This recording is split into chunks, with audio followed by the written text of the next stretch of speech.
Hello बच्चों, आप सब कैसे हैं? आई होप आप सभी अच्छे होंगे। देखिए, हम इसमें चैप्टर 2 कर रहे हैं, एक्सरसाइज 2.1 करेंगे। क्वेश्चन नंबर 1 देखिए इसका, find the degrees of the following polynomials. इनमें ये पॉलिनोमियल्स गिवन है, इनकी डिग्रीज फाइंड करनी है। तो देखो, डिग्रीज का क्या मतलब होता है? जो वेरिएबल की हाईएस्ट पावर होती है वो डिग्री होती है। मतलब डिग्री मीन्स होता है हाईएस्ट पावर ऑफ वेरिएबल। ठीक है, तो देखो जैसे कि फर्स्ट पार्ट है इसका 2x² - 5x + 3। इसमें सबसे बड़ी पावर कौन सी है? x की पावर 2 है, यहाँ x की पावर 1 है, और इसमें ये कांस्टेंट टर्म है, x की वेरिएबल है, तो सबसे बड़ी पावर 2 है। तो इसका मतलब डिग्री इसकी कितनी हो जाएगी? 2 हो जाएगी। ठीक है, तो बिल्कुल सिंपल। इसी तरह सेकेंड पार्ट देखिए इसका, इसमें कितनी डिग्री होगी? y/3 + 2y - 1। इसमें y वेरिएबल है, तो y की पावर कितनी? 3 है, या y की पावर 1 है। तो सबसे बड़ी पावर यही है, और सबसे जो हाईएस्ट पावर होती है वेरिएबल की, वही डिग्री होती है। ठीक है, तो इसका मतलब डिग्री कितनी हो जाएगी? इसमें 3 हो जाएगी, क्योंकि इसकी पावर ये 3 है, सबसे बड़ी। इसी तरह थर्ड पार्ट है इसका, इसमें कितना है? -9। इसमें देखो यहां कोई भी अल्फाबेट है नहीं, तो हम एक काम कर सकते हैं, -9 × 1 रख सकते हैं। 1 से इंटू किया तो कोई फर्क पड़ता नहीं।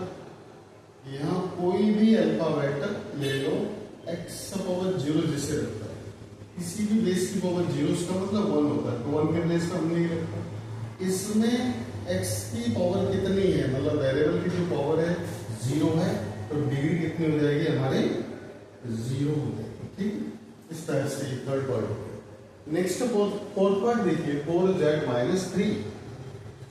इसमें z वेरिएबल है, इसकी हाईएस्ट पावर कितनी? 1 है, इसका मीन्स डिग्री कितनी हो जाएगी? 1 हो जाएगी। ठीक है, इस तरीके से ये इनकी डिग्रीज हो गई। आप इसे नोट कर लीजिए क्वेश्चन को, इसके बाद हम नेक्स्ट क्वेश्चन देखेंगे।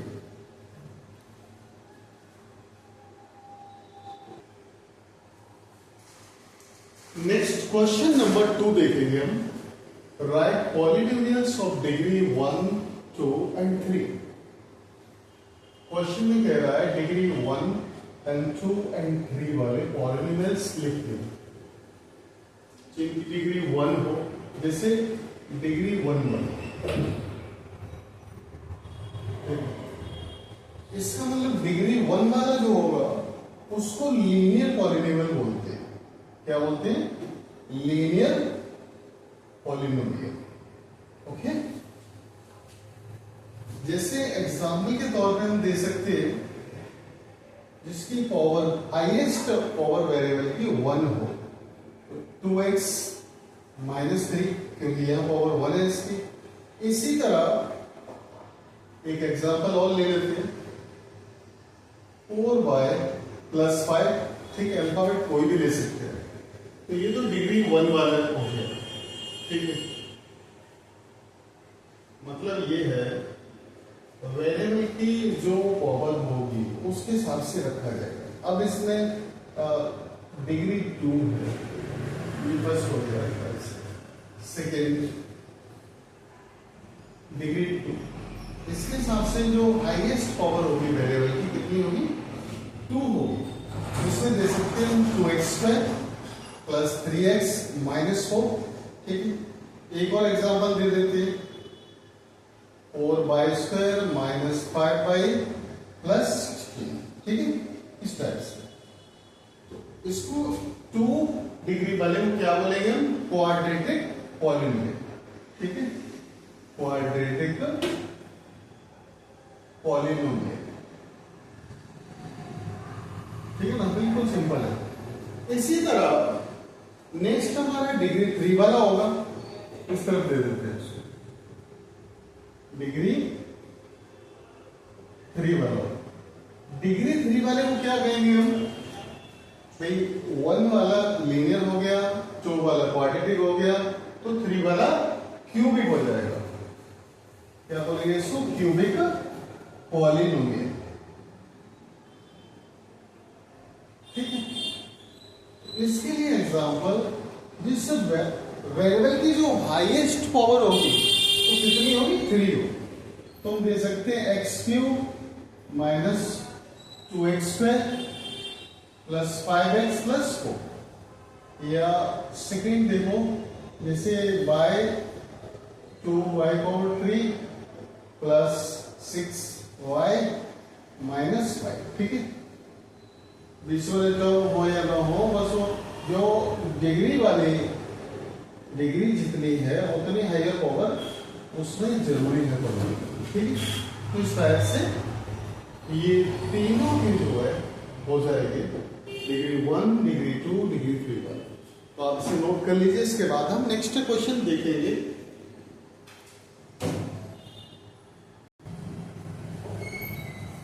नेक्स्ट क्वेश्चन नंबर 3 देखिए, what are the coefficients of x square and x cube in the polynomial x power 4 minus 3 into x power 3 plus 6 into x power 2 minus 2x plus 7। इस question में ये polynomial given है, इसमें x square and x cube के coefficients क्या होंगे, क्या है, ये हमें फाइंड करना। ठीक है, सॉल्यूशन देखिए, बिल्कुल सिंपल क्वेश्चन है। x power 4 minus 3x cube plus 6x square minus 2x plus 7। Coefficient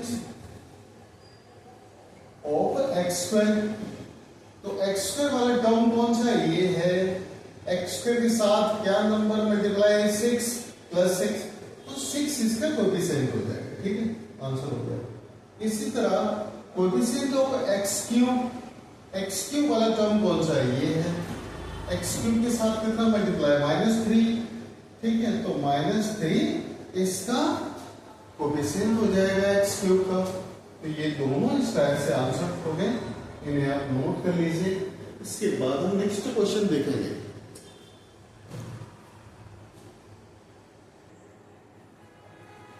next question number 4 देखिए, what is the coefficient of z in the polynomial whole z cube plus 5z square minus 11। देखिए question में कह रहा है, ये polynomial given है, इसमें z का कोएफिशिएंट क्या है ये फाइंड करो। देखिए सॉल्यूशन, हमारा पॉलिनोमियल है 4 into Z cube plus 5 into Z square minus 11। तो इसमें z वाला कोई टर्म तो है नहीं, z वाला कोई भी टर्म नहीं है कि नहीं, z वाला कोई भी टर्म नहीं है। तो इसका मतलब अगर रखेंगे भी हम तो इस टाइप से रख सकते हैं, प्लस 0 इंटू जेड माइनस 11, क्योंकि z इसमें अवेलेबल नहीं है। तो इसका मतलब इस तरीके से, ठीक है भाई, सीधी सी बात ये है, इसके अंदर z वाला टर्म है ही नहीं, तो इसका कितना हो जाएगा, कोएफिशिएंट 0 हो जाएगा। ठीक है, मैंने दिखाया आपको इस तरीके से, कोएफिशिएंट ऑफ z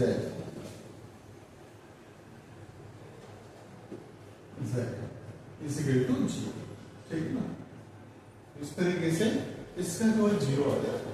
तो आप इसे नोट कर लीजिए। इसके बाद हम नेक्स्ट क्वेश्चन देखेंगे।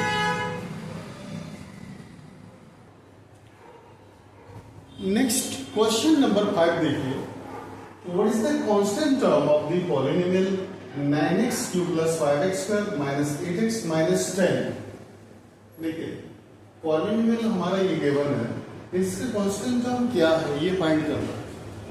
तो देखिए जो विदाउट वेरिएबल टर्म होगा वो कांस्टेंट टर्म होता है।